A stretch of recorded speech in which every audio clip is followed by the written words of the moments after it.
Hi students, welcome to learning house by Haseena DSC classes. ఈరోజు మనం next important bits ఏమున్నాయనేది discuss చేసుకుందాం. క్లాస్లోకి వెళ్ళే ముందు like and subscribe my channel, watch my videos.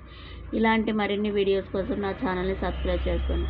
ఇక్కడ ఫస్ట్ బిట్ వచ్చేసి, పెద్ద మొత్తంలో ఇథనాల్ తీసుకున్నప్పుడు మానవుని శరీరంలో ఏ వ్యవస్థ పనితీరు క్షీణించడానికి దారితీస్తుంది? కేంద్ర నాడీ వ్యవస్థ. పెద్ద మొత్తంలో ఇథనాల్ తీసుకున్నప్పుడు మానవుని శరీరంలో ఏ వ్యవస్థ దెబ్బతింటుంది? కేంద్ర నాడీ వ్యవస్థ. ఓకేనా. మిథనాల్ సేవించడం వల్ల ఏం జరుగుతుంది? మిథనాల్ సేవించడం వల్ల దృక్నాడిని ప్రభావితం చేస్తుంది మరియు అంధత్వానికి కారణమవుతుంది. మిథనాల్ తీసుకుంటే మనకి అంధత్వం వస్తుంది, దాంతోపాటుగా దృక్నాడి వ్యవస్థ అనేది దెబ్బతింటుంది అన్నమాట. మిథనాల్ మానవుని దేహంలో ఏ అవయవాల మీద ప్రభావం చూపుతుంది? మిథనాల్ అనేది మానవుని దేహంలో కాలేయం మీద ప్రభావం చూపుతుంది. సూర్యకాంతిని రసాయన శక్తిగా మార్చే అత్యంత ప్రభావితమైన మొక్క ఏది అంటే చెరుకు మొక్క.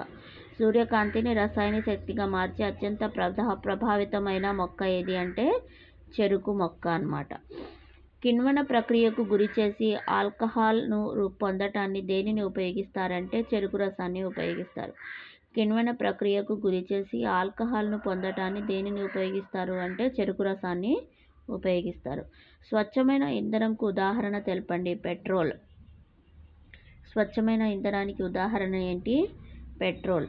పెట్రోల్ గాలితో మండితే వేటిని విడుదల చేస్తాయి? కార్బన్ డైఆక్సైడ్ మరియు నీటిని విడుదల చేస్తాయి. పెట్రోల్ గాలితో మండితే వేటిని విడుదల చేస్తాయి? కార్బన్ డైఆక్సైడ్ మరియు నీటిని విడుదల చేస్తాయి.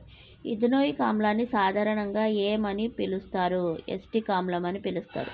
ఇథనోయిక్ ఆమ్లాన్ని సాధారణంగా ఏమని పిలుస్తారు? ఎస్టిక్ ఆమ్లం అని పిలుస్తారు. ఇథనోయిక్ ఆమ్లం ఏ సమూహానికి చెందినది? ఇథనోయిక్ ఆమ్లం అనేది కార్బాక్సిలిక్ ఆమ్లాల సమూహానికి చెందింది. ఇథనోయిక్ ఆమ్లం ఏ సమూహానికి చెందింది? కార్బాక్సిలిక్ ఆమ్లాల సమూహానికి చెందింది. స్వచ్ఛమైన ఇంధనానికి ఉదాహరణ ఏంటి? పెట్రోల్. స్వచ్ఛమైన ఇంధనానికి ఉదాహరణ ఏంటి? పెట్రోల్. ఇక్కడ నీటిలో 5 నుంచి 8% ఎస్టిక్ ఆమ్లం యొక్క ద్రావణాన్ని ఏమంటారంటే వెనిగర్ అంటారు. ఈ ఎస్టిక్ ఆమ్లంలో 5 నుంచి 8% వరకు వాటర్ కనుక కలిపితే అది వెనిగర్గా కన్వర్ట్ అవుతుందన్నమాట. ఏ నీటిలో 5 నుంచి 8% ఎస్టిక్ ఆమ్లం యొక్క ద్రావణాన్ని ఏమంటారు? వెనిగర్ అంటారు. ఊరగాయలను నిల్వ చేయడానికి విస్తృతంగా దేనిని ఉపయోగిస్తారు? వెనిగర్ ద్రావణాన్ని ఉపయోగిస్తారు. ఊరగాయలను నిల్వ చేయడానికి విస్తృతంగా దేనిని ఉపయోగిస్తారు? వెనిగర్ ద్రావణాన్ని ఉపయోగిస్తారు. స్వచ్ఛమైన ఇథనోయిక్ ఆమ్లం యొక్క ద్రవీభవన స్థానం ఎంత? స్వచ్ఛమైన ఇథనోయిక్ ఆమ్లం యొక్క ద్రవీభవన స్థానం 290 K అన్నమాట. స్వచ్ఛమైన ఇథనోయిక్ ఆమ్లం యొక్క ద్రవీభవన స్థానం 290 K. ఇథనోయిక్ ఆమ్లం శీతల శీతోష్ణ స్థితిలో ఘనీభవిస్తుంది, అందుకే దీనిని ఏమని పిలుస్తారంటే గ్లేషియల్ ఎస్టిక్ ఆమ్లం అని పిలుస్తారు.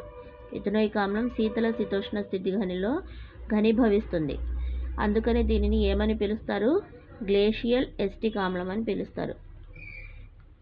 స్పష్టంగా ఆమ్ల స్వభావంను కలిగి ఉన్న కర్బన సమ్మేళనాల సమూహం ఏమంటారు? కార్బాక్సిలిక్ ఆమ్లాలు అంటారు. స్పష్టంగా ఆమ్ల స్వభావంను కలిగి ఉన్న కర్బన సమ్మేళనాల సమూహంను ఏమంటారు? కార్బాక్సిలిక్ ఆమ్లం అంటారు. ఈ బిట్స్ అన్నీ కూడా పేజ్ నెంబర్ 152 నుంచి తీసుకున్నాను, కావాలంటే మీరు చెక్ చేసుకోండి టెక్స్ట్ బుక్లో. స్పష్టంగా ఆమ్ల స్వభావంను కలిగి ఉన్న కర్బన సమ్మేళనాల సమూహంను ఏమంటారు? కార్బాక్సిలిక్ ఆమ్లం అంటారు. కార్బాక్సిలిక్ ఆమ్లాలు ఏవి అంటే బలహీన ఆమ్లాలు. బలహీన ఆమ్లాల యొక్క ఉదాహరణ ఏంటి అంటే కార్బాక్సిలిక్ ఆమ్లాలు. బలహీన ఆమ్లాలు ఏవి? కార్బాక్సిలిక్ ఆమ్లాలు. ఇథనోయిక్ ఆమ్లాన్ని సాధారణంగా ఏమని పిలుస్తారు?